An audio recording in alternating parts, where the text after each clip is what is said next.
Ja, grüß euch beieinander und einen Sakrischgurten. Jetzt Kasperl! Leute! Ich bin gespannt. Ich habe gerade geschaut. Ich habe 2 Videos, die aktuell hochgeladen sind, die noch in der Adsettler, also eins ist Adsettler noch in der Überprüfung. Das ist hier 16, 17, 18, ne, die 3 Dinge vor dem hier. Und eins wäre fertig überprüft. Ne? Ich gebe der ganzen Nummer jetzt noch ein paar Stunden, wir sind mittags. Dann schauen wir mal, was als erstes kommt. Dann kriegt ihr entweder ein rein fremdes Video zuerst oder hier 16, 17, 18 zuerst. Da geht es um irgendwie seine Mundharmonika und ich weiß nicht was noch alles. Hat mich hart gebrochen. Die Nummer mit der Mundharmonika hat mich hart gebrochen.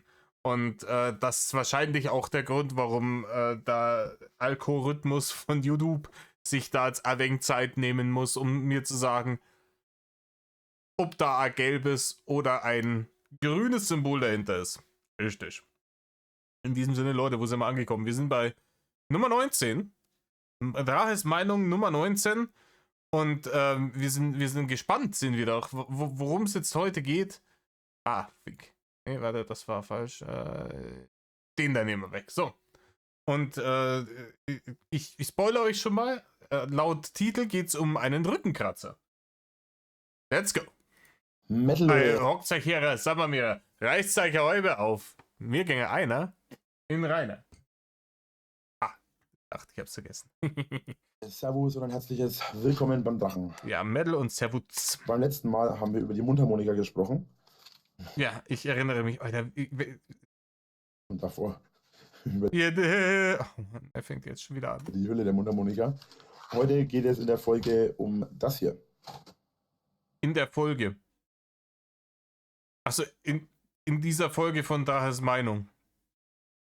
Weil, so wie du das gesagt hast, Rainer, Grammatiklord, heute geht es, wir haben gestern um das und das gesprochen und heute geht es in der Folge um dieses oder jenes, würde bedeuten, dadurch, dass du das letzte Mal über die Mundharmonika und ihre Hülle gesprochen hast, daraus folgt automatisch, dass es jetzt um diesen Rückenkratzer gehen muss. Das ist nicht wahr. Ja, und wie gesagt, keine Ahnung, Rückenkratzer, natürlich braucht er den. Wie gesagt, der Mann hat sich auf ein Behindertheitslevel gefressen, dass er sich den Hintern nicht mehr selber abwischen kann. Natürlich kann der sich auch nicht mehr am Rücken kratzen. Oder sonst wo. Eine Bärenkralle? Sieht ein bisschen so aus, ne? Nee, es ist tatsächlich keine Bärenkralle, sondern es ist ein Rückenkratzer. Muss man natürlich nicht unbedingt für den Rücken benutzen, kann man auch zweckentfremden. Oh, Rainer. Ich will gar nicht wissen, wo der schon überall war. Obwohl ich mit diesen Krallen nicht unbedingt empfehlen würde, euch an bestimmten Stellen zu kratzen. Ja, keine Ahnung. Kämpfst du damit die Klabusterbeeren aus den Arschhaaren raus, oder? So. Zunächst mal, was genau hat der Rückenkratzer jetzt für Vorteile? Ja, der ist lang und man kann damit den Rücken kratzen, wenn man da nicht gescheit hinkommt, wenn man dick ist. Ist wahrscheinlich ziemlich cool und nach Red Bull schmecken wir da wahrscheinlich auch nicht. Menschen wie ich haben manchmal Probleme, sich am Rücken zu kratzen. Ja, im Übrigen, ich hab hier so Dokumentationen über Wildlife in Afrika gesehen. Elefanten haben das auch, die machen das mit einem Baum. Soll das vielleicht auch mal probieren? Das haben aber viele Menschen, nicht nur Leute jetzt, die übergewichtig sind, sondern auch andere Menschen. Und an einer bestimmten Stelle am Rücken zu kommen, ist manchmal... Ja, wie gesagt, es ist natürlich ist für jeden irgendwie scheiße, aber ich kann mich an jeder Stelle am Rücken kratzen. Gar kein Act nicht, Rainer. Ne? Ich weiß, keine Ahnung, wenn die Leute irgendwie entweder kriegsversehrt, alt oder dick sind, dann wird es halt schwierig. Aber ein normalgewichtiger, junger, agiler Mensch, der gesund ist, sollte sich überall am Rücken kratzen können, ohne Probleme. Es sei denn, er arbeitet irgendwie in einem Job, in dem du praktisch irgendeine unpraktische Arbeitskleidung tragen musst. Ja. Ich kann mir vorstellen, Polizisten zum Beispiel, wenn sie eine schusssichere Weste anhaben, dass es ein bisschen schwierig ist, da drunter zu kommen, dass man da sowas hernimmt oder was weiß ich, ne? ist manchmal schwerer, als es aussieht. Oder manchmal schwerer, als man denkt. Und deswegen ist es immer praktisch, wenn man gerade keinen Türrahmen oder so zur Hand hat, sich sowas hier zu nehmen. Kein Türrahmen. Das hier, das der, was für den Elefanten der Baum ist, für ihn der Türrahmen. Da steht er dann da. Und geht so hypnotisch vor und zurück und kratzt sich an dem. Und dann kann man hier halt richtig schön. Ja. Das ist ein Bild. Sich richtig schön am Rücken kratzen. Okay. War ein schönes Video, Rainer. Weil das war's, oder? Rainer, das muss es gewesen sein. Mädel, Leute. Das ist der Rückenkratzer. Mit dem kratzt man sich im Rücken, wenn man zu dick ist, das mit den Händen zu machen. Eingeklappt, fertig. Warum dauert das Video noch 6 Minuten? Natürlich hat dieses Teil noch mehr Funktionen dadurch, dass Nein, Rainer, es hat nicht mehr Funktionen. Es hat genau die Funktion, die du gerade demonstriert hast. Du ziehst es aus, du kratzt es dir am Rücken, ne, schiebst es wieder zusammen. Fertig. es sich ausfahren lassen kann, kann man sich halt jederzeit überall kratzen. Ohne großen Aufwand. Aber tatsächlich ist es halt für den Rücken am besten geeignet. Ich habe das Teil auf Amazon gekriegt, beziehungsweise gekauft, auf Amazon in die Wunschliste gesetzt. Ja, Rainer, da ist schon, da muss man dann schon unterscheiden. Gekriegt, gekauft, auf die Wunschliste gesetzt. Ne? Und da ist sein Mindset. Er glaubt, also in seinem Kopf, wenn er die Dinge auf die Wunschliste setzt, dann ist das so, als hätte er sie gekauft. Von seinem Geld. Also das ist gar nicht so, dass ihm da einfach irgendwelche Schwindsüchtigen irgendwie digitale Almosen rausknechten. Nein. Ja, das ist hier, der hat die sich gekauft, ne? Das ist so dreist auch einfach. Oh ja, das ist wie, wenn ihr irgendwas braucht und es muss schnell gehen und ihr bildet euch das jetzt ein und bestellt es über Amazon, nur dass ihr es nicht selber bestellen müsst, sondern ihr tut es auf eine Liste und jemand anders tut das dann für euch. Und ihr seid so, mal, gut, habe ich das gemacht. Und ich habe davon insgesamt 6 Stück. Wer hat ihm da 6 Stück, sind die im 6er-Pack gekommen oder hat er einfach irgendwie 6 verschiedene auf die Liste gemacht, weil er gesagt hat, ist jetzt eh schon wurscht. Ja, scheiß hauen wir halt 6 drauf, die werden schon so blöd sein und mir die alle kaufen. Es sind dreimal welche mit einer anderen Farbe. Ich habe einen im Schlafzimmer, der ist rot. Ich habe 2 oben, der ist grün und blau. Und ich habe jetzt noch den hier in schwarz. Und ansonsten ist er noch. Wenn sie auch echt Dusel haben, dass hier niemand von den Haters anwesend war. Wunderschönes Bild. Als du hier die Scheiße hier aufgenommen hast. Vor allem nicht die mit der Mundharmonika-Hülle. Ne? Sonst wäre auch was anderes. Grün und blau geworden. Der hier mit drinnen. Der ist auch hier im Arbeitszimmer. Das ist der einzige. Im Arbeitszimmer, versteht ihr? Arbeitszimmer. Der aussieht wie ein Rechen. Aber der war auch. Den benutze ich nicht so gerne, weil ein Rechen ist ein Werkzeug. Das hat wieder was mit Arbeiten zu tun. Deswegen liegt er im Arbeitszimmer. Und Arbeiten mag der Reiner überhaupt nicht. Das ist ein arger Hater. Dabei und der hat coolerweise hier hinten so eine Art, man quasi in die Handtasche stecken kann, sieht aus wie ein Kugelschreiber. Und das Witzige an dem Teil hier ist, der sieht zwar im ersten Moment kleiner aus, ist aber auch kleiner. Das ist sein Beruf, ne? Das ist sein Content. Dafür will der Geld haben. Der Mann ist der Meinung, dass das hier dafür ausreichen müsste, dass er 6-stellig im Jahr verdient, netto. Genau. Also 2 Millionen Marke, hat er gesagt. der ist minimal kürzer, aber auch der hier reicht komplett, um sich am Rücken zu kratzen. Tatsächlich muss ich sagen, bevorzuge ich den hier tatsächlich teilweise aufgrund der Art, wie die Krallen geformt sind.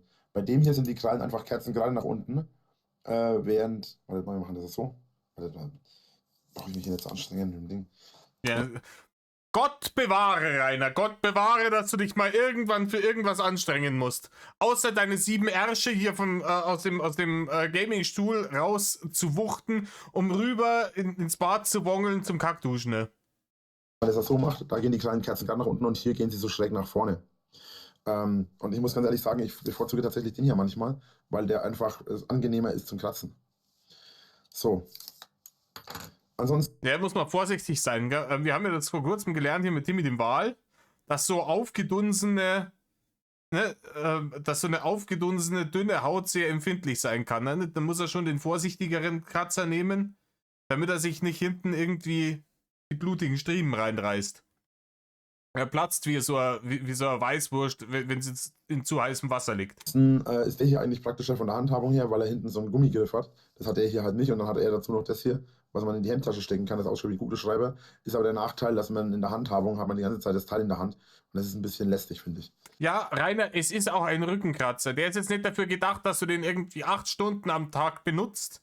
Ja? Das ist kein Arbeitsgerät, sondern das liegt halt da für den Fall, dass es dich gerade mal juckt und du dann irgendwie 10 Sekunden da mal kurz kratzen musst. Dann ist das schon verschmerzbar, glaube ich, dass jetzt da nicht so ein ergonomischer Griff, der irgendwie speziell für deine Hand angepasst ist, an diesem 50 Cent Temo-Artikel Rückenkratzer dran hängt, oder? Da hat man hier das Problem nicht, weil er halt wirklich rein auf diese Gummigriff basiert. Bei dem hier hat man noch eine zweite Funktion, und zwar, das ist zumindest meine Meinung, weil die hinten hier eben diese Löcher sind. Das ist rein optisch, Rainer. Das ist eine Designentscheidung und ne, natürlich spart man sich Haufen Material. Material ist Geld. Da die Dinger höchstwahrscheinlich irgendwie in den Hunderttausenden hergestellt wurden, ist, wenn du bei jedem irgendwie durch die Ersparnis dann einen Cent sparst, kommt was zusammen, Rainer. Und weil es hier hinten angeraut ist, wenn man mal genau hinschaut, sind so Löcher drauf, die sind so eingestanzt. Und das ist zum Beispiel praktisch, um sich ebenfalls zu kratzen. Dadurch, dass Ich muss das jetzt nicht erklären, oder? Also diese Designelemente auf der Rückseite, denen kann er sich kratzen. Anstatt das umzudrehen und die Seite zu nehmen, die tatsächlich zum Kratzen da ist. das so rau ist, kann man sich damit auch mal kratzen.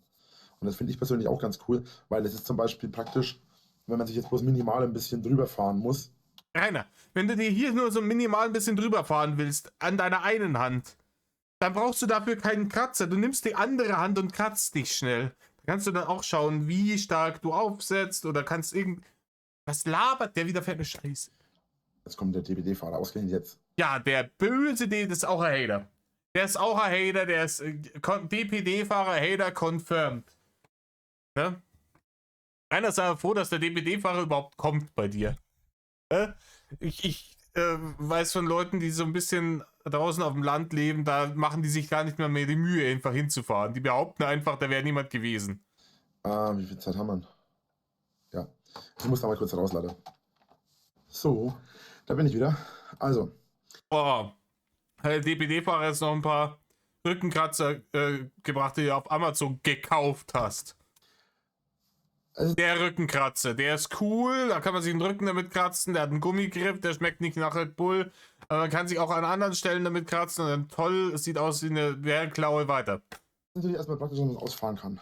Nein, das hast du jetzt schon 5000 Mal gesagt und mal. Auf die Art und Weise hat man natürlich die Möglichkeit, dass man auch an Stellen kommt, an die man so nicht kommt. Rainer, bloß weil du jetzt gerade 2 Minuten draußen warst und der Wackel angenommen hast und DPD, heißt das nicht, dass das komplette Video jetzt vollkommen obsolet ist. Du hast das alles schon gesagt, entweder du kommst jetzt mit einer neuen Info um die Ecke oder du trollst dich.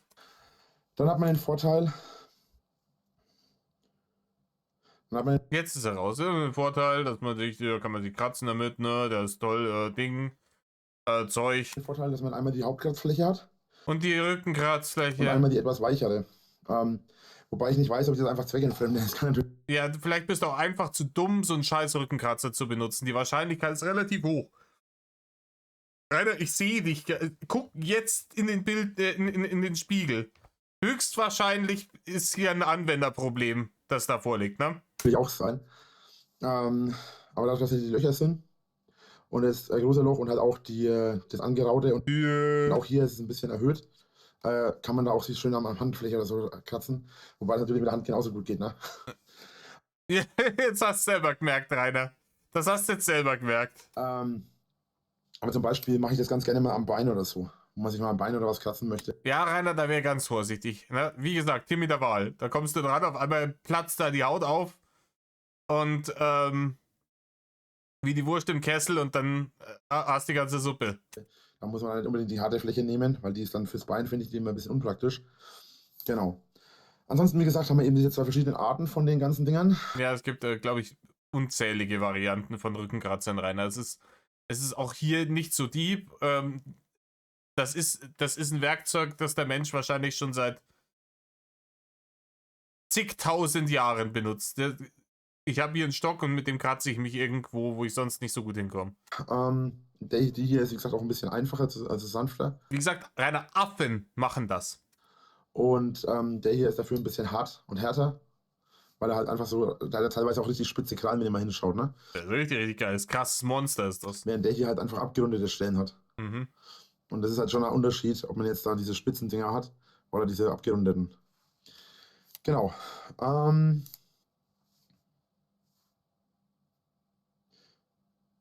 Ja. Warum der hier Warum? allerdings so dieses Teil hat, wo es aussieht wie beim beim Kugelschreiber, verstehe ich ehrlich gesagt selber nicht ganz, weil ich glaube, Weil, ja, wahrscheinlich, dass man den sich in irgendeine Tasche tun kann. Ne? Und der da dran bleibt, genauso wie bei einem Kugelschreiber.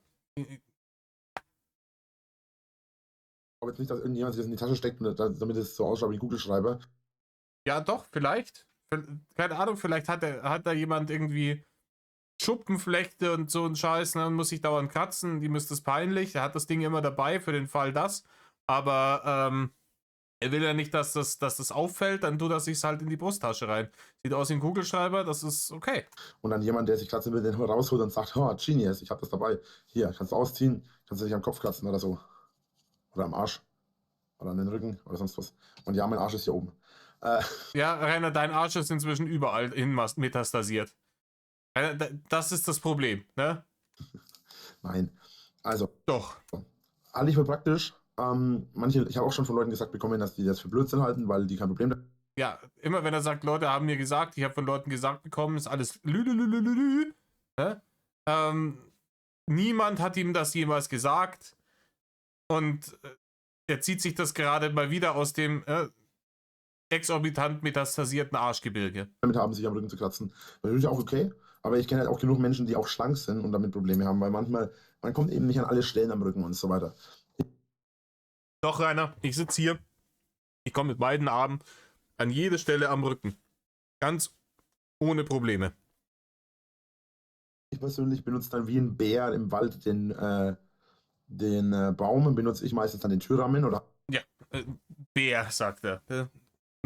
Meine Assoziation war eher Elefant, aber auch nur, weil es im Meer, da wo die Blauwale leben, keine Bäume gibt. Hab den immer benutzt und mache ich auch heute noch, obwohl ich die Dinger da habe. Aber trotzdem, ich persönlich halte das für sinnvoll. So. Ja, ich persönlich halte das eher. Dann danke ich euch fürs Zuschauen. Ja, bitte, gern geschehen, Rainer. Ich bin in der nächsten Folge wieder mit dabei. In der nächsten Folge, eine Folge sollte ich noch aufnehmen, damit ich ein bisschen Material habe. Worüber reden wir in der nächsten Folge? Eine Folge muss er noch harte Arbeit machen, damit er mal Material hat. Hier, die Nummer hat jetzt 7 Minuten gedauert, abzüglich der Intro und Outro vom Spiegellord, ne? Da wird jetzt dann noch ein Video rausgemeddelt und dann ist aber schon wieder harte Arbeit für den Tag hier zu Ende. Von der Taschenlampe. Taschenlampe wird noch ein schwieriges Thema, Rainer. Danke fürs Zuschauen. Bis zum nächsten Mal. Euer Drache. Haut rein und tschö, tschö. Tschüss, Rainer, tschüss. Let's go. Next one. Taschenlampe. Ich hab. Leute, nicht eskalieren. Ich hab nachgeprüft, wir sind im Taschenlampenvideo. Ich hab sofort auf Pause gedrückt. Ich weiß noch nicht, warum er jetzt wieder diesen scheiß Rückenkratzer in die Kamera hält. In dem Video über die Taschenlampe. Er wird es uns sicher gleich sagen. Der Grund wird wie immer kernbehindert sein. Let's go. Das hier war, wovon wir in der letzten Folge gesprochen haben. Ja, das ist richtig. Rainer, du bist jetzt hier, das hier nicht Dexter oder sowas. Previously on Dexter. Rückenkratzer. Nein, Rainer. Nein. Wir machen das jetzt nicht. Du erzählst mir jetzt nicht hier, das hier nicht, ich fahre in den Urlaub und packe meinen Koffer und ich nehme mit einen Rückenkratzer, einen Zuckerstreuer und so weiter und so fort. Wir fangen jetzt nicht an, die Runtime dadurch zu strecken, dass die ganze Scheiße von vorher nochmal laberst aus dem vorherigen Video, Digga. Nein. Okay?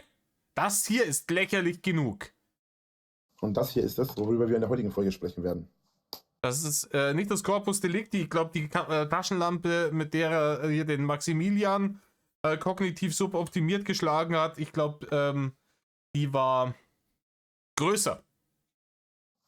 So, eine Taschenlampe. Ja. KLUK, ne? KLUK, Rainer. Au. So, zunächst mal die Taschenlampe hier, die hat richtig Power. Die leuchtet sogar durch meine Handfläche teilweise durch. Ne? Tolle Wurst, Rainer. Tolle Wurst. So, Man muss jetzt dazu sagen, die blinkt aktuell hier rot, weil der Akku tatsächlich leer ist von der. Du willst mich verarschen. Du willst mich, du hast jetzt nicht irgendwie die halbe Stunde gehabt, dass du die Scheiße irgendwie auflädst und sagst, okay, dann mache ich halt jetzt ein Video über irgendwas anderes, wenn denn der Akku von der Taschenlampe, die ich vorstellen will, leer ist. Nee, scheißegal. Scheiß auf alles. Wayne Train, Rainer. Ja. Nein. Was ist das hier? Das ist eine Taschenlampe, du Depp. Das ist dasselbe Teil wie vorhin an diesem scheiß Rückenkratzer. Damit es dir in die Tasche stecken kannst. Ich nehme an, dass die wahrscheinlich eher dafür gedacht ist, sich in die Hosentasche zu stecken, dass er dir nicht rausfällt, hat sie das Teil da dran. Und das ist eine Arbeitshose. Die haben auch manchmal diese kleinen Taschen, da kannst du irgendwie ein Cuttermesser oder sowas da oder einen Meterstab oder sowas reintun.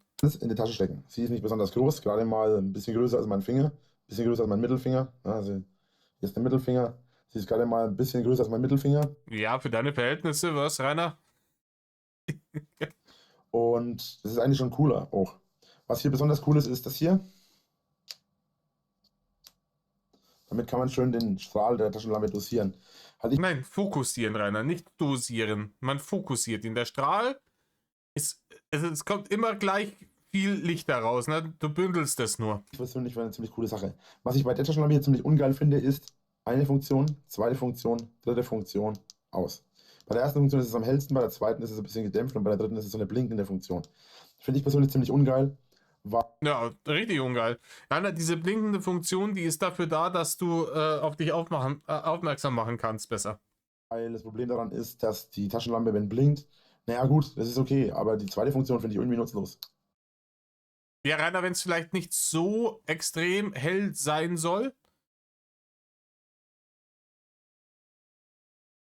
Es gibt ja keine Ahnung, vielleicht gibt es irgendwelche Dinge, die du nicht überbelichten willst. Ich weiß, du hast eher mit Unterbelichtung ein Problem, aber weiß nicht, keine Ahnung, vielleicht manchmal braucht man es gar nicht so hell. Ich weiß auch nicht warum. Ne? Dass man sagt, hier, ich brauch's nicht taghell, dafür hält der Akku länger und deswegen benutze ich die in einem zweiten Modus. Ja, ich will die ganze Nacht damit unterwegs sein, keine Ahnung, Fledermaus-Exkursion oder so ein Scheiß. Und muss Akku sparen, deswegen geht es nicht ganz so hell. Noch dazu würde das die Viecher stören. Genau, dann haben wir natürlich hinten die Möglichkeit aufzuschrauben. Da ist dann die Batterie drinnen. Nein, Rainer. Wow. Habt ihr das schon mal gesehen? Eine Batterie hinten in einer Taschenlampe, wo man einen Deckel abschrauben kann hinten? Da ist eine Batterie drin. Ein vollkommen neues Konzept für mich. Und das war's. So. Halt. Genau. Hinten ist nichts. Hat nur hier vorne den Anschalter. Wobei Rainer, mehr braucht's auch nicht. Mehr braucht's auch nicht.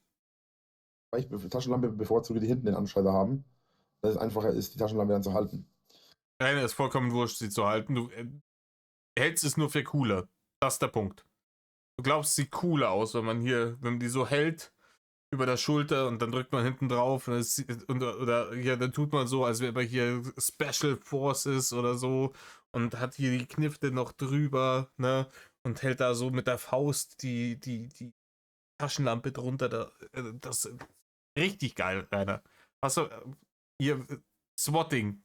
Was hat er geguckt für eine Polizeiserie? Oder Film, SWAT, irgend sowas in der Richtung. Dann haben wir hier Das erwähntest du, ist das Ding, damit es nicht aus der Tasche fällt. die Funktion, um dann den Gürtel zu hängen, in die Tasche zu hängen oder sonst was. Halte ich auch für ziemlich praktisch, wobei ich bei mir sagen muss, dass es leider zu locker ist. Wenn er den da anreißt wie ein Aff, dann ist das natürlich locker. Schaut es euch an nochmal. Praktisch, wobei ich bei mir sagen muss, dass es leider. Rainer, das ist dafür da, dass es dir nicht aus der Hosentasche fällt. Du sollst damit kein LKW abschleppen. Das ist dafür da, dass wenn du dich irgendwo hinkniest, dir das nicht aus der Hosentasche fällt. Zu locker ist. Ich habe es ja schon mal so an die Dinge gehängt und war froh, dass die dann an war, die Taschenlampe, weil ich auf die Art und Weise dann die Taschenlampe wiedergefunden habe in der Nacht. Aber mir ist es tatsächlich schon passiert, dass das Teil in meiner Hosentasche steckte und die Taschenlampe runtergefallen war. Ja, keine Ahnung, bist halt selten dämlich manchmal. Das sieht auch an der Taschenlampe deutlich, dass die definitiv schon einiges an Gebrauchsspuren hat. Ja, alles, was du in die Griffel gekriegt hast, hat einiges an Gebrauchsspuren, weil du alle mit deinen Dingen umgegangen bist wie Karl Arsch vom Dienst. Ich bräuchte auch dringend meine neue. Ja, kauf sie dir doch auf der Amazon-Battle-Liste, du Dulli. Genau, man sieht auch hier, sieht man es besonders gut. Ja, da wirst du aber halbe Bier mit aufgemacht haben. Stümperhaft wie du bist, wahrscheinlich hat 3/4 Stunde gebraucht, halbe Taschenlampe dabei runtergegrindet. Ich bräuchte auch dringend mal irgendwann eine neue. Ansonsten kann man einfach das Ladekabel... Und das ist auch wirklich sowas, keine Ahnung, wie ein kleines Kind. Ich hab's kaputt gemacht, ich will was Neues. Wie habe ich das schon mal erklärt? Mein Vater hat mich anders erzogen. Man hat mir das gesagt, hier das oder das kriegst du musst aber darauf aufpassen, wenn das kaputt ist, du kriegst nichts Neues mehr. Und ne, wie Kinder halt nun mal so sind, man ist im Gedanken verloren, man passt nicht richtig auf, Ding ist kaputt, oh, große Drama, und dann geht man zum Vater, ja, das ist kaputt. Ja, warum? Ja, ich habe das und das gemacht. Ich habe doch gesagt, du sollst das nicht machen, weil es dann kaputt geht. Ja. Krieg ich ein neues. Nein. Nein, kriegst du nicht. Ne? Man hat dir gesagt, das nicht machen, sonst geht's kaputt. Du hast es gemacht, jetzt ist es kaputt, jetzt hast du es halt nicht mehr fertig. Man nennt das Erziehung. War wahrscheinlich im Hause Winkler nicht angesagt. Ne? Rudi war den ganzen Tag am Buckeln. Und ich nehme schon an, dass wahrscheinlich seine Mutter mit ihm stark überfordert war. Und ich glaube, die wäre auch mit einem einfacheren Kind überfordert gewesen. Da kam halt dann eins zum anderen. Ne? Unfähige Mutter und besonderer Bur. Also ganz normales handelsübliches Ladekabel. Kann man ganz normal anstecken. Dann kann man es aufladen. Passt. Genau. Taschenlampen. Ich habe in meinem Leben ziemlich viele Taschenlampen gehabt. Ja, offensichtlich, weil du sie relativ schnell immer kaputt machst, wie wir gerade gesehen haben. Ich muss immer sagen, immer wenn ich eine gebraucht habe, habe ich keine gehabt. Mittlerweile habe ich eine. Aber brauchst du nicht. Die ich auch immer gebrauchen kann. Aber der Akku hält leider nicht besonders lang. Drama, Rainer. Drama. Das kann natürlich daran liegen, dass die Batterie einfach so, dass die Lampe einfach so extrem hell ist. Ja, das kann auch sein, dass das hier so eine 50 Cent Wish-Taschenlampe ist, die du hast. Ja. Wie gesagt, wenn man die hier so macht, man zieht jetzt durch meine Hand durch, ne? Gut, jetzt ist natürlich der Akku schwach. Normalerweise sieht man dann richtig so den Knochen von meiner Hand. Ja, genau, Rainer. Das ist ein richtiges Röntgenbild. Halt den Knochen von deiner Hand durch den ganzen Blubber durch. Das willst du mir erzählen. Man sieht den Knochen. Wenn man den Knochen von der Hand sieht, dann hättest du auf der anderen Seite sicher schon Verbrennungen. Den Knochen. Da hat er Looney Tunes geschaut oder so eine Scheiße. Ähm, Rainer, hast du einen Eimer Farbe da und wenn du damit irgendwie so einen Bogen an die Wand malst, erscheint da wirklich so ein richtiger, echter Tunnel, wo ein Zug rauskommt? wo der Knochen anfängt und wo er aufhört und so weiter. Weil es halt wirklich so eine helle Lampe ist, dass die wirklich durch den ganzen Körper durchscheint. Ja, das ist richtig krass. Das ist die hellste Lampe auf dem scheiß Planeten. Voll heftig. Richtig, richtig heftig. Genau. Und schmeckt's nach Red Bull, Rainer? Man sieht gar nichts. Wie soll denn das durch diese... Er hat das auch drin gelassen. Er hat das drin gelassen. Gut. Sieht man vielleicht auch einfach bei Nacht besser als beim Tag, das ist natürlich klar. Ja. Das Licht sieht man nachts besser als... ja. Tags ist kälter als draußen oder so, ja. Die Haterjagd natürlich ziemlich sinnvoll, wenn man so eine helle Taschenlampe hat. Weil auf die Art und Weise sieht man natürlich die Herrschaften immer relativ schnell und relativ Ne, wie gesagt, das mit der Taschenlampe und den Hatern, das wird dir noch zum Verhängnis werden. weit auch. Ansonsten ist natürlich auch praktisch, dass sie schwarz ist, weil eigentlich ist es total unpraktisch, dass sie schwarz ist. Richtig, Rainer. Weil wo benutzt man Taschenlampen? Da, wo dunkel ist. Wenn sie schwarz ist, findet man sie im Dunkeln schlechter, wenn sie einem runterfällt, wie du bereits vorher erwähnt hattest. Sie sieht zwar gut aus in schwarz, aber das Nachteilige daran ist, wenn die Taschenlampe schwarz ist, naja, was passiert, wenn die euch nachts mal runterfällt und nicht an ist? Situationen, die mir schon passiert sind. Ja, Situation. Ja, wenn man sich vorher vielleicht die Bratzen gewaschen hätte, nachdem man sich hier die frittierten Schmutz ins Gesicht, Arschloch geschürt hat, dann wäre die Taschenlampe vielleicht auch nicht runtergefallen. Also Taschenlampen sind eigentlich ganz praktisch, in schwarz und so weiter vor allem. Taschenlampen, nö. Ja, und man benutzt die auch gerne mal für Zeitreisen. Wenn man in der Zeitreise ist so, oh, magisches Licht. Der Mann ist über 30 zu diesem Zeitpunkt, Leute. Der Mann ist über 30. Man benutzt Taschenlampen gerne für die Zeitreise. Oh, magisches Licht. Dafür will der Barne haben. Ja. Nein, Rainer. Meistens wird man dafür für Hexe gehalten und auf den Scheiterhaufen geworfen. Ne, oder wird wie für ein ziemlich kognitiv suboptimierter, dicker Dulli. Vielleicht wird man dafür gehalten. Vielleicht für jemanden, der seinen rot angelaufenen Schwellkürbis nicht unbedingt hier auf YouTube in die Kamera halten sollte. Passt. Der gesoffen? Ich habe die ganze Zeit gedacht, die rote Nase kommt, dass er vielleicht irgendwie Sonne abgekriegt hat. Aber vielleicht hat der gesoffen einfach. Vielleicht hat er sich immer wieder auf Ex irgendwie so eine Flasche Pflaumenwein in den Kürbis geschüttet. Keine Ahnung, hat wenn er beim Asiaten bestellt über Lieferando ab 100 Euro Mindestbestellwert, da kriegst du so eine Flasche von diesem Billigpflaumenwein drauf. Vielleicht war es das. Ist er mal wieder rausgewongelt mit seinem Wäschekorb und hat die Lieferando-Bestellung abgeholt und da haben sie ihm hier den Billigpflaumenwein gegiftet. Den hat er sich jetzt hier in die Rübe geschüttet und dann let's go, nehmen wir ein paar Meinungsvideos auf. Mädel, Leute, Arschkratzer. Okay, was noch? Wenigstens, ich hab das gehört. Er hat es wenigstens auf Vibrationsalarm gestellt, ne? Also es ist nicht mehr so nervig wie der Klingelton, den er da hatte. Aber Rainer, wenn du alles ausschaltest, dann kommt auch keine Ablenkung im Video. Das war meine Freundin.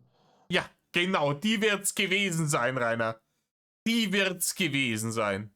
Falls man die Vibration gehört hat vom Handy. Was hat er gesagt? Meine Freundin. Falls man die Vibration gehört hat vom Handy. Falls man die Vibration gehört hat vom Handy, ja. Das war deine Freundin. Woher willst du das wissen? Hat deine Freundin einen speziellen Handy-Vibrationsklingelton, oder? Zweimal vibrieren Freundin, dreimal vibrieren Pinea oder so, keine Ahnung. Halt dein Maul. Taschenlampen, die ich bereits Ja, Taschenlampen, Rainer, die sind hell, die schmecken nach Red Bull und weiter. benutzt habe oder bereits besessen habe, sind meistens dann so Situationen, wo ich mir denke, Situation. yeah, Ja, wo ich mir denke, scheiße, ist dunkel, ich sehe nix. muss das sein? Hä? Ich habe mal eine Taschenlampe gehabt, die war fast so groß wie mein Unterarm. Ja, richtiges Monster. Richtiges Monster. Die ist auch unfassbar hell gewesen, hat auch die Funktion gehabt mit Unfassbar hell war die. Ja, die war nicht einfach nur hell, die war unfassbar hell. Da hast du nicht mal durch die Hand durchleuchten können und hast auf der anderen Seite die Knochen gesehen, da hast du durch Menschen durchleuchten können. Ja? Dann hast du hinten das komplette Skelett hast du gesehen. Also super für Halloween. Alle blind. Zoom und so weiter. War auch gar nicht teuer, die hat auch nur einen Zehner gekostet. Überraschend dafür, dass die so teuer, dass die so billig war die auch sehr gut. Das Problem nur, dass die ziemlich wenig haltbar war. Also man hatte keine Möglichkeit, groß die haltbar zu machen. Haltbar? Ja, jetzt ist er raus. Jetzt ist Bluescreen angesagt im Ogerstübchen. Weil dafür, dass die Taschenlampe so billig war, war sie toll. Weil sie war super groß und super hell. Aber es war schwierig, sie haltbar zu machen. Rainer hat versucht, sie einzupökeln, oder was? Was laberst du für eine... Komm, lass doch bleiben einfach. Ich bin echt überzeugt, dass der gesoffen hat an dem Tag. Entweder das, oder er hat zu viel Sonne abgekriegt. Ja, ansonsten haben wir die Situation, dass... Okay, jetzt ist wirklich... Habt ihr gemerkt? Bluescreen im Ogerstübchen und dann, wir hatten das schon mal, ne, dass das Ogerstübchen ist so programmiert, dass wenn es sich in eine Sackgasse gerendert hat, dann automatisch ihr Folder aufmacht mit Schallplatte drin. Und dann kommt hier diese verbale Diarrhoe. Gebt es euch nochmal. Ja, ansonsten haben wir die Situation, dass wir... ansonsten habe ich die Situation, dass Taschenlampen bei mir immer schnell kaputt gehen. Das erwähntest du bereits, Rainer. Aber, ne? Aber es ist dann immer Reroute auf Schallplatte. Wenn das und das passiert, dann Schallplatte abspielen. Ansonsten haben wir jetzt die Situation, dass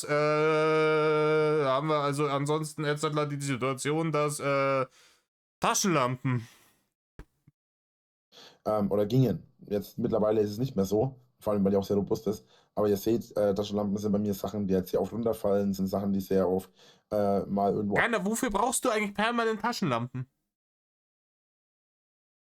Warum, brauchst du permanent Taschenlampen?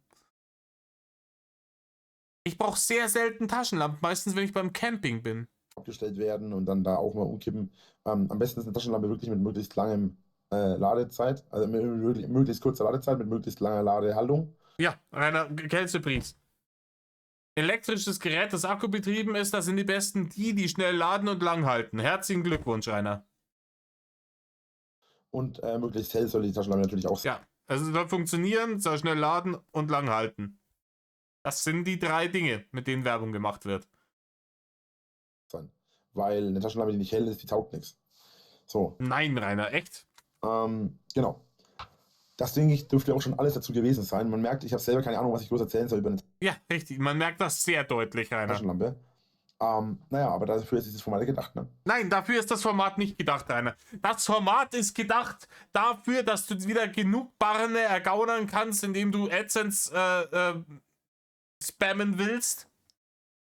Dass du da genug Barne ergaunern kannst, um dir dann wieder irgendwie beim Lieferando das nächste 100 Euro Drecksfressi in den Kopf zu schüren oder die Ja-Scheiße, wenn es mal gegen Monatsende zugeht und Schmalhans bissl wieder der Küchenmeister wird. Dafür ist die Scheiße gedacht. Und zu nichts anderem.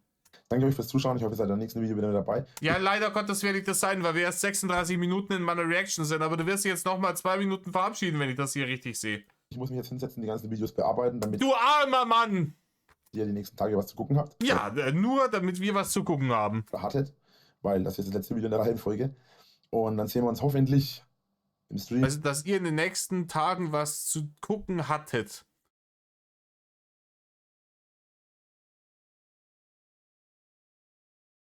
Grammatik aller Rainer Winkler, Digga. Im Video oder in den nächsten Formaten, Folgen, wie auch immer.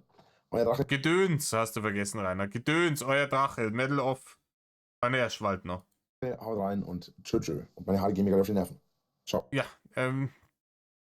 du gehst mir gerade auf die Nerven. Schaut ihn euch an. Er meint das cool, gell? Das ist cool. Ja, komm. Leute. Next. So, Leute. Nächstes Video, Fernbedienungen. Die Nummer dauert ganze 12 Minuten. Dann machen wir wieder Überstunden heute. Metal, Leute. Metal. Ah, ich hasse Odyssey. Seriously. So. Und ein herzliches Willkommen beim Drachen. Oh, das ist ein bisschen dunkler geworden, Rainer. Ach, stimmt. Das ist ein neuer Tag. Und heute mal mit einer etwas anderen Folge. Ich bezweifle es, Rainer. Es wird genau derselbe Bullshit sein wie davor, nur mit einem anderen Gegenstand. Wieder ein Meinungsvideo. Oh, mein Stuhl. Ich habe übrigens mittlerweile wieder einen anderen Stuhl, weil mein Stuhl endgültig den Geist gegeben hat, noch nicht mehr. Ja, na, Metal auch gesagt, Rainer, weil der war für Menschen gedacht und nicht für Elefantenbabys. Diese Dinger haben eine maximale Traglast. Und das bedeutet jetzt nicht, dass die sofort zusammenbrechen, wenn so ein Vierteltonner wie du sich da drauf fallen lässt. Aber die machen es halt nicht lange mit. In einem Monat. Ich habe Ersatzteile bestellt, ich weiß aber nicht, wann die kommen. Vielleicht schon beim nächsten Mal, vielleicht noch am heutigen Tag, ich weiß es noch nicht. Also, zunächst mal, heute geht es um das Thema. Und Rainer, die Ersatzteile, die bringen erstmal überhaupt gar nichts. Weil auch die Ersatzteile sind wieder für normalgewichtige Leute ausgelegt. Rainer, wenn du einen Gaming-Stuhl haben willst, der für dein Gewicht ausgelegt ist, dann musst du ein bisschen mehr Meinungsvideos drehen, ne? Da müssen Barre näher. Fernbedienungen. Aber nicht um eine, nicht um zwei, nicht um drei, nicht mal um 4, 5 oder 6, sondern um das allgemeine Thema Fernbedienungen. Weird Flex, Rainer. Weird Flex hat 6 Fernbedienungen, Digga. Was für ein Held. Denn ich habe hier jetzt gerade... Alter, ich brauche noch ein Bier. Ich halte die Scheiße nicht mehr aus. So, Leute. Ein schönes Geräusch. Ein schönes Geräusch. Gut. Heute die Stärke, die es braucht. 4 Stück, nee, 5 Stück liegen. Hier ist noch eine 6.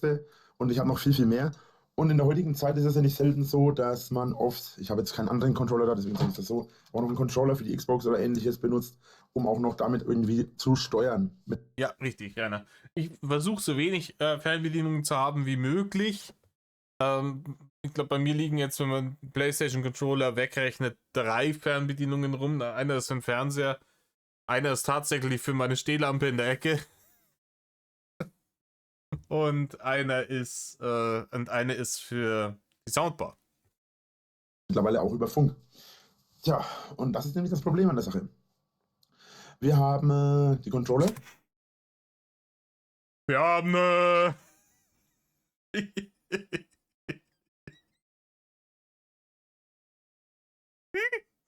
will es nochmal hören. Das ist nämlich das Problem an der Sache.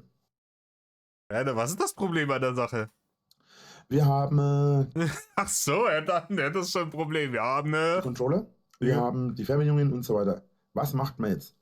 Ja, damit schaltet man Dinge ein und Dinge aus und Dinge um. Es gibt seit, ich weiß gar nicht wie vielen Jahrzehnten mittlerweile, eine sogenannte, wie genau heißt die? Ich benutze die nicht, deswegen muss ich jetzt überlegen. Allround? Nee, nicht Allround. Universal-Fernbedienung, Rainer.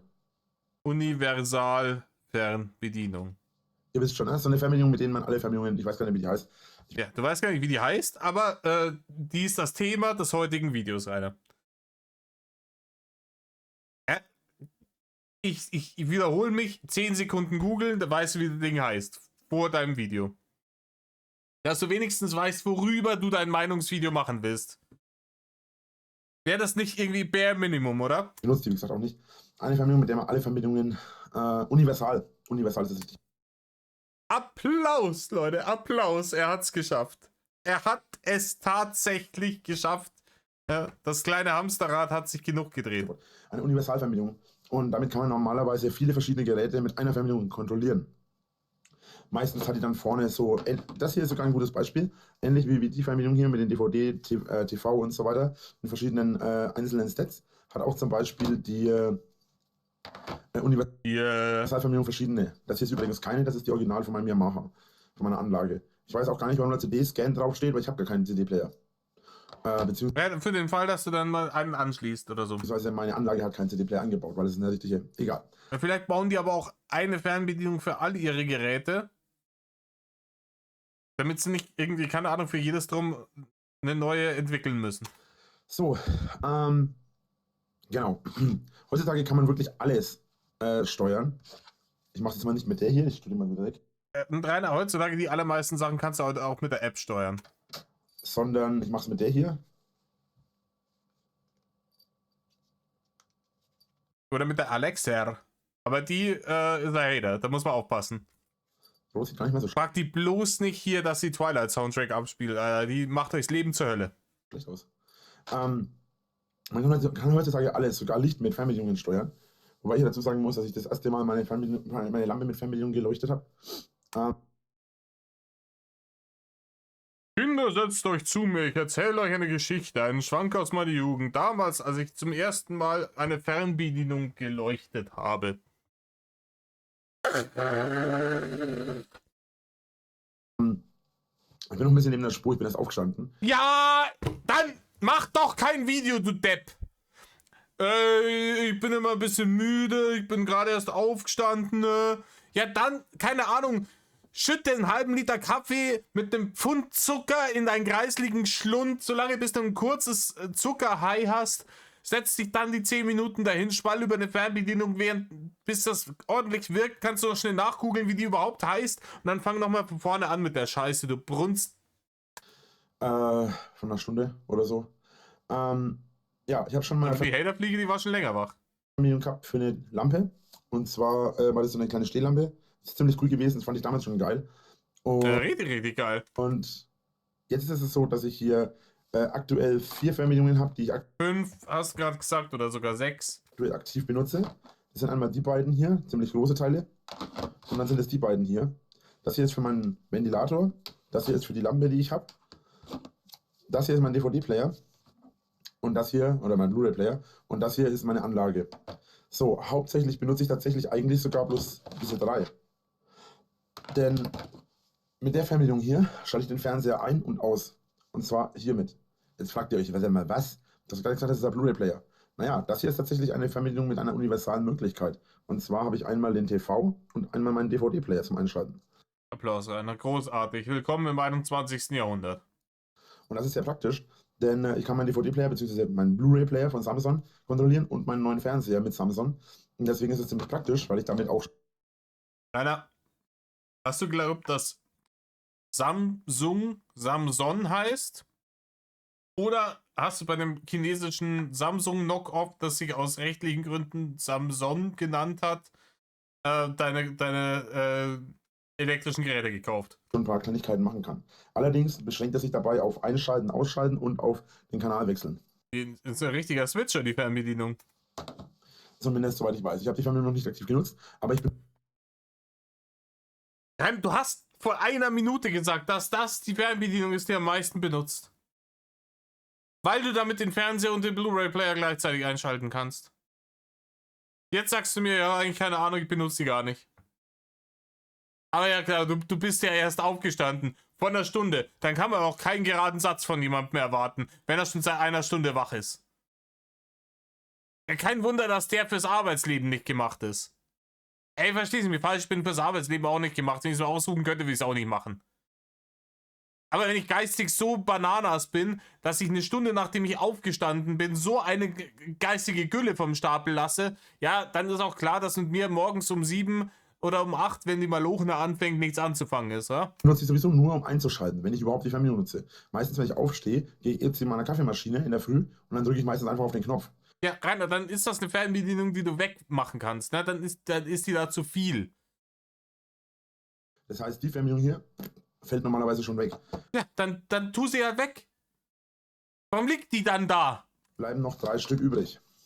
So, die Fernbedienung... 99 Flaschen mit Milch im Regal, 99 Flaschen mit Milch. Nimm eine raus und schmeiß sie weg. Hier liegt auch momentan ziemlich viel im Schlafzimmer, weil ich meinen Ventilator viel im Schlafzimmer habe. Benutze ich aber fast jeden Tag. Die Fernbedienung hier benutze ich jederzeit. Einmal zum Einschalten und Ausschalten. Einmal zum... Ja, weiß nicht, keine Ahnung, ob man jetzt für einen Ventilator eine Fernbedienung braucht. Ob ich jetzt für meine Stehlampe, die bei mir da im Eck steht, eine Fernbedienung brauche, der ist halt praktisch, wenn ich auf der Couch liege und nicht aufstehen will zum Ein- oder Ausschalten. Ne? Umschalten auf verschiedene Farben. Und ich habe nicht wenige. Ja, das ist richtig krass, Rainer. Die Dinger sind so Standard, das gerade so kracht. Auch damals schon gewesen. Rainer, das ist ein Cent-Artikel aus Fernost. Und einmal für die Helligkeit der Lampe. Atemberaubend, Rainer. Es nennt sich LED. Die Technik der Zukunft, Rainer. So. Tatsächlich benutze ich die hier sogar am häufigsten. Was ich relativ selten Ja, weil die macht so schön bunt, gell? Und bunte Farben mag er, der kleine Rainer. benutze, ist diese hier. Ja, das macht Scout nicht fett, Rainer. Dreckig. Egal. Ja, Kelchsepries, so wie alles. Ich habe da, wie gesagt, ich habe deine Konsolen gesehen, wie die ausgesehen haben. Aber ich benutze die relativ selten, aber man sieht auch, ich benutze genau diese beiden Tasten ziemlich häufig. Ja, und man sieht auch, dass du relativ nicht häufig die Pfoten wäschst, offensichtlich. Sonst würden die Tasten nicht so aussehen. Ich mache keinen ab. Ich glaube, das ist die Farbe, die abgegangen ist. Das ist nicht die Farbe, die abgegangen ist, sondern es ist die Reue, die dir da reingesickert ist. Egal. Jedenfalls benutze ich hauptsächlich die beiden Tasten, weil es lauter und leiser von meiner Familie ist. Manchmal benutze ich auch noch hinten die farbigen Tasten. Das ist nämlich so, dass Rot ist Movie, Grün ist Musik, Equalizer-Tasten oder was? Gelb ist 5.1 und was ist denn Blau? Keine Ahnung, was Blau Blau, blau, blau ist der Enzian. ist. So. Blau benutze ich glaube ich nicht. Genau. Davon abgesehen Blau ist der Selbstzerstörungsknopf. Wenn du drückst, dann hast du 20 Sekunden und dann explodiert der Fernseher. benutze ich die Fernbedienung eigentlich nicht, weil ich die für nichts benötige. Ich brauche sie für lauter leiser machen von meiner Anlage und das war's. Ab und zu gehe ich auch nochmal, das sieht man auch hier, ist ein bisschen abgegriffen. Der Rainer hat für jede Funktion seiner Geräte eine eigene Fernbedienung. Er hat eine zum Anmachen, eine zum Laut und leiser machen. Ja. Hier. Die Setup-Taste und die Option-Taste. Aber abgesehen davon brauche ich sie eigentlich nicht. Und selbst die benutze ich relativ selten. Das ist nämlich nur. Ja, Rainer auf meiner Fernbedienung benutzt auch 5 Tasten. An, aus, okay, rechts, links, hoch, runter. Nur wenn ich meinen Bass ein bisschen hoch oder ein bisschen runter drosseln möchte. Und ansonsten war es das eigentlich. So, was ist jetzt die allgemeine Meinung zu den Fernbedienungen? Du hast zu viel, du bist ein bisschen dämlich. Zunächst mal, Fernbedienungen sind dafür da, um uns das Leben zu erleichtern. Man muss nicht aufstehen, man muss sich per Hand umschalten. Was natürlich Das ist harte Arbeit und ein massiver Hater, aber Nicht. ja, ich bin, ne, fühle ich. schon wieder unserer Faulheit zuzuschreiben ist. Weil wenn man bedenkt, wie oft man eigentlich am Tag umschaltet, wenn man jedes Mal aufstehen würde, zum Fernseher laufen würde, umschalten würde, wieder hinsetzen würde, nochmal aufstehen würde, nochmal umschalten würde und das gleiche macht man den ganzen Tag. Und ganz ehrlich, wenn ich mir bedenke, gut, ich bin viel am Rechner, deswegen brauche ich fast nicht umschalten, aber wenn ich mir bedenke, wie viel ich am Fernseher früher hätte umschalten müssen und ich habe eine sehr lange Zeit sogar keine Fernbedienungen gehabt für meinen Receiver damals und für meinen Fernseher. Mein erster Fernseher zum Beispiel hatte gar keine Fernbedienung, hatte er nicht. Ich musste aufstehen, hingehen und draufdrücken. Und laut und leise musste ich auch am Fernseher vorne machen. Ja, keine Ahnung, wahrscheinlich haben deine Eltern damals extra einen gekauft, ne, der keine Fernbedienung hat, weil sie sich gedacht haben, oder die haben die Fernbedienung weggeschmissen, weil sie gedacht haben, ey, wenn wir ihn vom Fernseher eh nicht wegkriegen, den kleinen dicken Burm, dann zwingen wir wenigstens so dazu, dass er sich ein bisschen bewegt. Und das ging nie anders. Der hatte keine Fernbedienung. Beziehungsweise er hatte eine. Das war nämlich der ursprünglich im Wohnzimmer stand bei uns. Aber, naja, der hatte zwar einen, aber das hat nichts gebracht. Das hat keinen Unterschied gemacht. Weil ich bin dann eigentlich, die hat eben nicht mehr funktioniert zu dem Zeitpunkt, dass ich den Fernseher bekommen habe. Also habe ich keine gehabt. Und ich muss ganz ehrlich sagen, zu der Zeit bin ich meiner Meinung nach, gut, man muss dazu sagen, ne, das war mit 12, 13. Da war ich viel fitter, als ich dann später eine Fernbedienung hatte. Da bin ich halt immer fauler geworden. 13, ne? Jetzt müsst ihr euch überlegen, das war 2002. Als ob der 2002, komm. Und das ist eigentlich so eigentlich eine schöne Anekdote an unser ganzes Leben. Ja, das ist eine richtig tolle Anekdote an unser ganzes Leben. Das beschreibt mein ganzes Leben toll. Dass du aufstehen hast müssen, zum Fernseher hinwongeln, umschalten von RTL auf RTL 2 und dann wieder zurückwongeln. Umso mehr wir unser Leben erleichtern, umso fauler werden wir. Nein, Rainer, wir sind faul, deswegen versuchen wir unser Leben so leicht wie möglich zu machen, Rainer. Ne, Faulheit war schon immer ein krasser Innovationsbooster. Irgendwann hat sich einer mal ausgerechnet, hey, wenn ich 30 Jahre lang jeden Abend irgendwie 2 Stunden Fernseh schaue und jedes Mal, wenn ich umschalten will, muss ich aufstehen, hingehen, umschalten, zurückgehen, mich hinsetzen. Das dauert jedes Mal 20 Sekunden. Wenn ich mir jetzt ein Gerät zusammenbaue und erfinde, mit dem ich das von der Couch aus machen kann, spare ich mir am Tag 20 Sekunden. Die Zeit, die ich gebraucht habe, das Gerät zu erfinden, habe ich nach 2 Jahren wieder drin, Gucci. Und das Gerät verkaufe ich an andere Dullis und dann kann ich damit noch ein bisschen Zaster machen. Das trifft nicht auf alle Menschen zu, aber doch auf viele.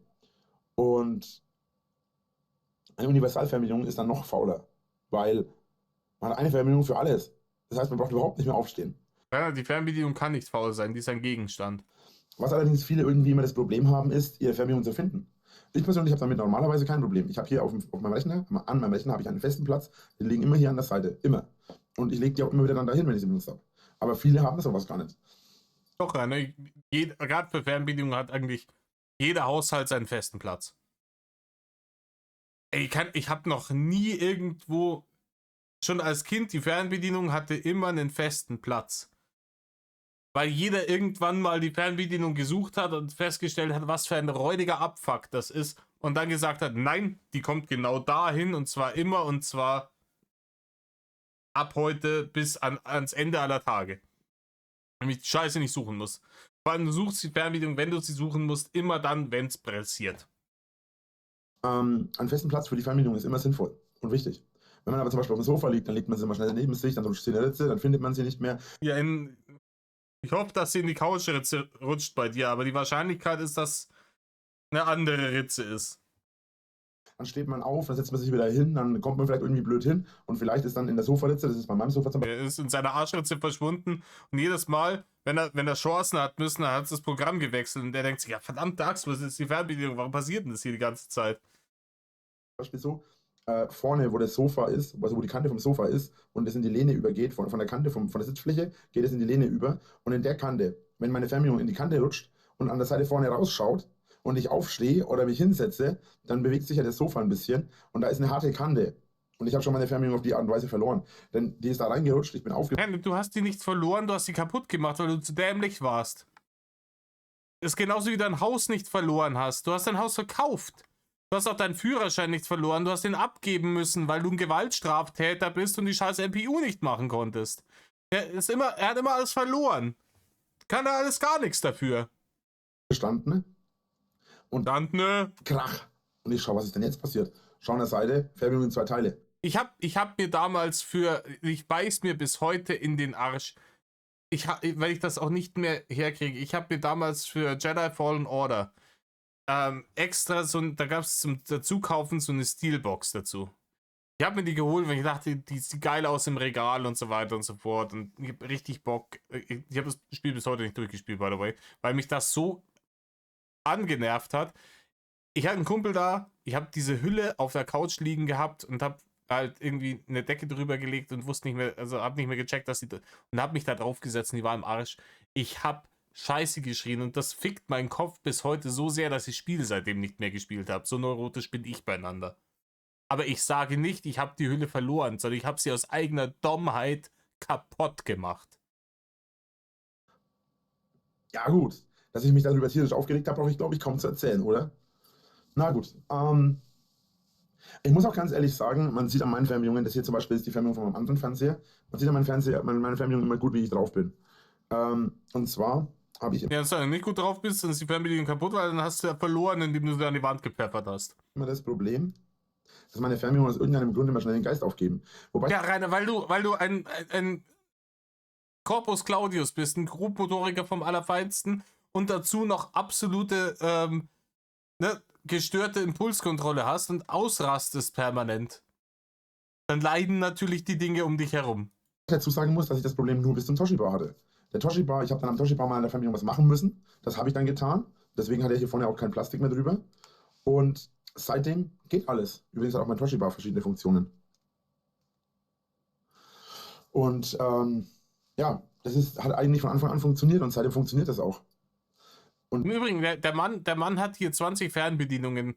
Ja, für den einen Fernseher, für den anderen Fernseher, Toshiba hier, Blu-ray-Player da, dann die ganzen Lampen, Rechner, das Ganze läuft alles 24/7 und dann hat er sich gewundert, wie er in 5 Jahren 15.000 Euro Stromschulden zusammen hat stottern können. Und ich brauche mir jetzt halt ja auch keinen Kopf mehr machen. Meine ganzen anderen Fernbedienungen sind alle in Ordnung. Die hier habe ich nie aufmachen müssen. Glaube ich. Nee, die habe ich nie aufmachen müssen. Und das gilt auch für andere Fernbedienungen. Aber Ich habe meine Fernsehfernbedienung einmal aufmachen müssen. Da habe ich eine halbe Stunde lang geflucht. Und danach haben wir so ein Repair-Kit. Das sieht aus wie so ein Plastik. Da sind so Dinge drin, die sind aus diesem Gitarrenplektrum. Und damit kannst du so eine Fernbedienung auch aufmachen, ohne dass die kaputt geht. Und das muss ich machen, weil ein paar von den Tasten verklebt waren, weil mein Kater, der hier gerade auf meinem Schoß liegt und unschuldig und süß aussieht, damals der Meinung war, hier so diese diese Bierflasche, die da so steht auf dem Tisch, so die schmeißen wir einfach mal um.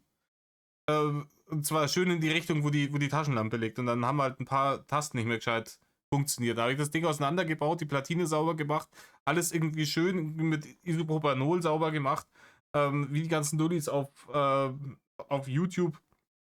Und Gott sei Dank, danach ging es alles wieder. bis zum Toshiba, ich hatte bestimmt 15 Fernbedienungen, inklusive Universalfernbedienungen, und die sind mir immer verschütt gegangen. Ich weiß nicht, woran es jetzt liegt, dass sie nicht mehr kaputt geht. Vielleicht, weil ich besser darauf aufpasse, vielleicht, weil ich sie. Vielleicht ist irgendwann ein Lerneffekt eingetreten. Vielleicht hat sich auch Toshiba darauf spezialisiert, Produkte für Dullis zu machen. Keine Ahnung, es gibt ja dann immer eine Firma, die Produkte für Leute mit speziellen Anforderungen herstellt. Das manchmal ist es sehr löblich. Es gibt, glaube ich, die so spezielle Custom-Controller herstellen für Playstations und sowas. Wenn Leute keine Arme mehr haben oder so, dass sie es mit den Füßen steuern können oder mit dem Mund oder was weiß ich. Sowas ist cool. Und die haben sich vielleicht gedacht, hey, keine Ahnung, es gibt halt grobmotorische, grobschlächtige Volldulis, die alles kaputt machen, was man in die Finger gibt. Und das machen wir jetzt einfach speziell irgendwie unkaputtbar.